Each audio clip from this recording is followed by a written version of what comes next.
Hi guys! Good morning everyone! Ayan, kumusta po sa inyong lahat?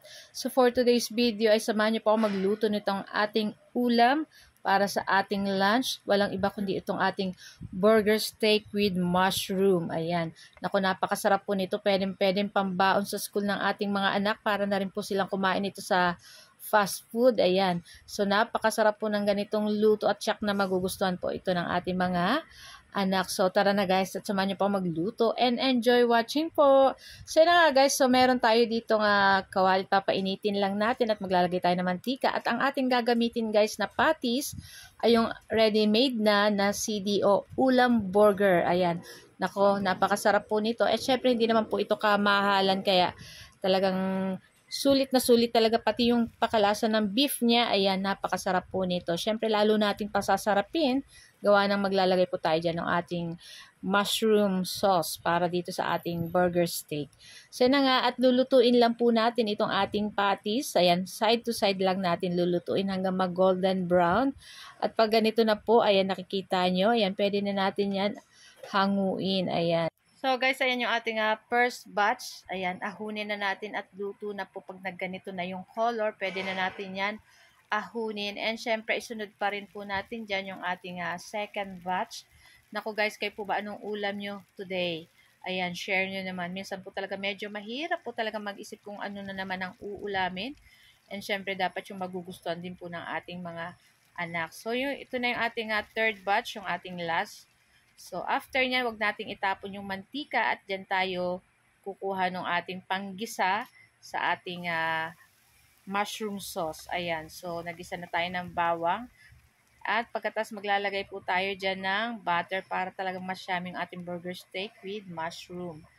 So, yan. Nangangamoy na naman sa kapitbahay.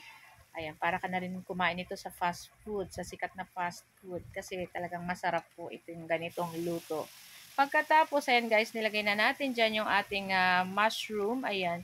Mga sinabili ko guys is bilog-bilog. So, pig slice ko na lang ng katulad ng ganyan. Pagkatapos, naglagay na ako ng soy sauce at maraming paminta. So, mamaya maglalagay pa akong oyster sauce saka sugar para may mas masarap at malasa yung ating lulutuin. So, ayan na nga. At nagtuno ako dyan ng cornstarch para maging malapot yung ating sauce dyan. Tapos, tinunaw ko lang sa tubig. And then, pagkatapos nilagay na natin dyan. So, ayan na nga. At naglagay na rin po ako ng oyster sauce. Ayan. So, maglalagay lang po ako dyan ng 1 teaspoon na sugar later para balance lang yung lasa ng ating burger steak with mushroom. So, naglagay po pala ako dyan ng 1/4 na beef cubes para beefing yung ating burger steak dyan. Ako, napakasarap. Ayan, tikman natin at ayan na nga.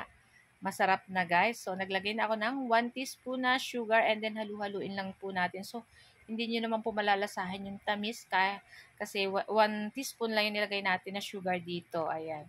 So, tama na. Tingin ko tama na yung lapot nitong ating sauce. Pwede na natin dyan ilagay yung ating piniritong burger patties kanina. So, ayan. I-mix-mix lang po natin iyan dyan para makoat lahat ng ating sauce yung ating burger patties dyan. So, ayan. Halu-haluin lang natin yan.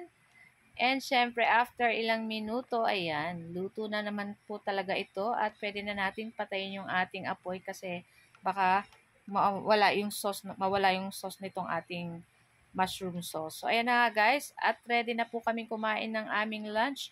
So guys, sana po huwag niyo pong kalimutan mag-like, comment, at pa-share po ng ating video. At sa hindi pa po naka-follow, huwag niyo po sana kalimutan mag-follow at mag-like para palagi po kayo updated sa aming mga bagong video na i-upload. So tara na guys, at kain na na. Thank you for watching. See you next video. Sarap!